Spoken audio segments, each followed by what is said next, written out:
और जूनियर्स सब कुशल मंगल।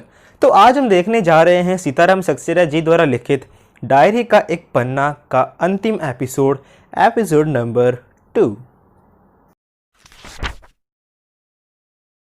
सुभाष बाबू बड़े जोर से वंदे मातरम बोलते थे। यह लेखक ने अपने आंखों से देखा। पुलिस भयानक रूप से लाठियां चला रही थी। क्षितिज चटर्जी का फटा हुआ सिर देखकर तथा उनका बहता हुआ खून देखकर आंखें मीन जाती थी। उधर स्त्रियां मॉन्यूमेंट की सीढ़ियों पर चढ़कर झंडा फहरा रही थी और घोषणाएं पढ़ रही थी। स्त्रियां बहुत ही बड़ी संख्या में पहुंच गई थी। प्रायः सबके पास झंडा था और उनके साथ जो वॉलंटियर गए थे वो लाठियां पड़ने के बाद भी अपने स्थान से हटते नहीं थे।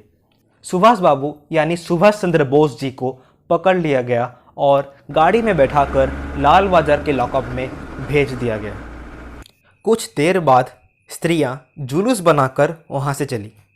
साथ में बहुत बड़ी भीड़ इकट्ठी हो गई। बीच में पुलिस कुछ ठंडी पड़ गई थी, परंतु उसने डंडे बरसाने फिर से शुरू कर दिए। अब की बार भीड़ ज़्यादा होने के कारण बहुत आदमी घायल हुए। धर्मतल्ले के मोड़ पर आकर जुलूस टूट गया और करीब 50-60 स्त्रियां वही मोड़ पर ही बैठ गई। पुलिस ने उनको भी पकड़कर लाल बाजार भेज दिया। स्त्रियों का एक बड़ा भाग आगे बढ़ा, जिसका नेतृत्व विमल प्रतिभा कर रही थी। उनको बहु बाजार के मोड़ पर रोका गया और वे वहीं मोड़ पर बैठ गई। आसपास बहुत ही बड़ी भीड़ इकट्ठी हो गई, जिस पर पुलिस बीच बीच में लाठियां चलाती थी और करीब पौने घंटे के बाद पुलिस की लारी आई और उन सबको पकड़कर लाल बाजार ले गई। ब्रजलाल गोयनका, जो कई दिनों से लेखक के साथ काम कर रहे थे और दमदम जेल में भी वो लेखक के साथ ही थे, वो पकड़े गए। पहले तो वो झंडा लेकर वंदे मातरम बोलते हुए मॉन्यूमेंट की ओर इतने जोर से दौड़े कि वो अपने आप ही गिर पड़े और फिर एक अंग्रेजी घुड़सवार ने उनको लाठी मारी और कुछ दूर ले जाने के बाद उनको वहीं छोड़ दिया। उसके बाद वे स्त्रियों के जुलूस के साथ शामिल हो गए और वहां पर भी उनको छोड़ दिया गया। अब की बार वे 200 आदमियों का जुलूस बनाकर लाल बाजार की ओर गए, परंतु इस बार उनको पकड़ लिया गया। मदालसा भी पकड़ी गई। उनसे यह मालूम हुआ कि उनको थाने में बहुत मारा गया था। सब मिलकर 105 स्त्रियां पकड़ी गई थी। बाद में रात को 9 बजे सभी को छोड़ दिया गया।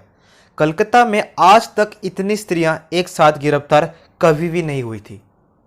करीब 8 बजे खादी भंडार आए तो कांग्रेस ऑफिस से फ़ोन आया कि यहाँ बहुत आदमी चोट खाकर आए हैं और कई के हालात तो संगीन है, उनके लिए गाड़ी चाहिए।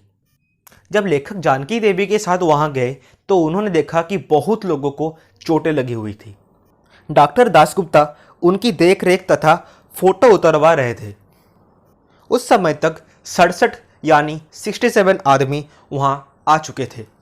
बाद में तो 103 और आ पहुंचे। बाद में जब वे लोगों को देखने के लिए अस्पताल गए तब मालूम हुआ कि 160 आदमी अस्पताल में मौजूद हैं और जो लोग घर जा चुके हैं वो अलग हैं। इस प्रकार करीब 200 लोग घायल हुए थे। पकड़े गए आदमियों की संख्या का पता नहीं चला, परंतु लाल बाजार के लॉकअप में स्त्रियां की संख्या 105 थी। उस दिन जो हुआ था वो अपूर्व था।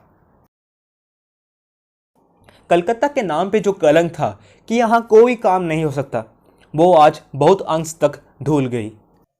उसके बाद से लोग सोचने लगे कि यहाँ भी बहुत से काम हो सकते हैं। तो इस चैप्टर में बस इतना ही। यदि आपको ये वीडियो पसंद आए तो इस वीडियो को लाइक कीजिए और योर सीनियर ब्रो के साथ जुड़े रहने के लिए इस चैनल को सब्सक्राइब कीजिए। मिलते हैं और एक नए चैप्टर के साथ, तब तक के लिए बाय बाय।